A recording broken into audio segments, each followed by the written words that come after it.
ఆంధ్రప్రదేశ్లో ఆడపిల్లలకి రక్షణ గురించి ఆలోచిస్తే చాలా బాధాకరంగా ఉంది.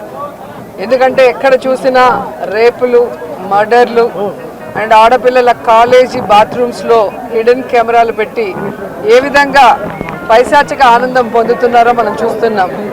ఈరోజు నేరస్తులకి ఇంత ధైర్యం వచ్చింది అంటే దానికి ఈ ప్రభుత్వం సిగ్గుపడాలి.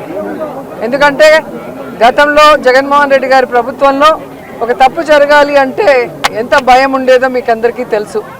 సో ఎవరైనా కూడా దిశ యాప్ని యూజ్ చేయకుండా ఏదైనా అఘాయిత్యానికి అమ్మాయి లోబడితే 24 గంటల లోపల నేరస్తుల్ని అరెస్ట్ చేసి వారిని శిక్షించే విధంగా చట్టాలని కఠినతరం చేశారు. కాబట్టి ఆ రోజుల్లో ముచ్చుమరి లాంటి ఘటనలు జరగటం అనేది మనం చూసుండం. నిజంగా చాలా బాధాకరం. ఒక 9 ఏళ్ల అమ్మాయిని రేప్ చేసి చంపేసి ముక్కలు చేసేశారు. 60 రోజులు అవుతున్న అమ్మాయి శవాన్ని కూడా ఇంతవరకు తీసుకురాలేకపోయారు. అసలు ఆ కుటుంబాన్ని పరామర్శించడానికి సీఎం గారు కానీ హోంమంత్రి గారు కానీ వెళ్ళలేదు అంటే కారణం ఏంటో నాకైతే అర్థం కాలేదు. ఎందుకంటే మదనపల్లిలో ఫైల్స్ దగ్ధమయ్యాయి అనగానే డీజీపీ గారిని స్పెషల్ ఫ్లైట్లో పంపించిన వాళ్ళు ఎందుకు ముచ్చుమరికి స్పెషల్ ఫ్లైట్లో డీజీపీ గారిని కానీ లేదా సంబంధిత మంత్రి గారిని ఎందుకు పంపించలేదు నాకు అర్థం కాలేదు. అలాగే నిన్న పేపర్లో చూశాను, గుడ్లవల్లేరు కాలేజీలో బాత్రూమ్స్లో హిడెన్ కెమెరాలు పెట్టారని పిల్లలు వచ్చి ఆడపిల్లలు చెప్తే అసలు అక్కడ ఏం జరగలేదని ఎస్పీ గారు చెప్పడం చాలా దురదృష్టకరం.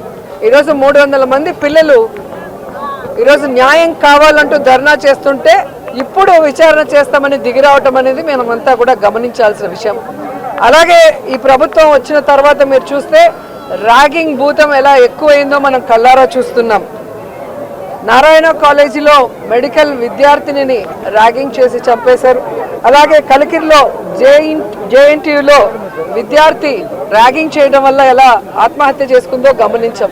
అంటే గత 5 సంవత్సరాలు లేని ర్యాగింగ్ భూతం మళ్ళీ ఈ ప్రభుత్వం వచ్చాక ఎలా పిల్లల ప్రాణాలు తీస్తుందో మనం గమనించాల్సిన విషయం.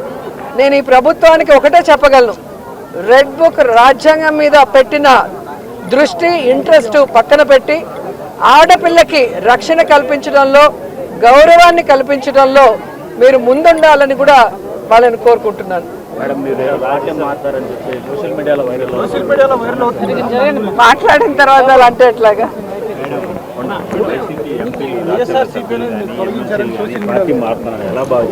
వాళ్ళని అడగాలి సార్, వెళ్తున్న వాళ్ళని అడగాలి. ఇది ఈరోజు కాదు, గతంలో కూడా జగన్మోహన్ రెడ్డి గారి ప్రభుత్వం అపోజిషన్లో ఉన్నప్పుడు 2014 to 19 కూడా ఇలాగ చాలా మంది మారారు.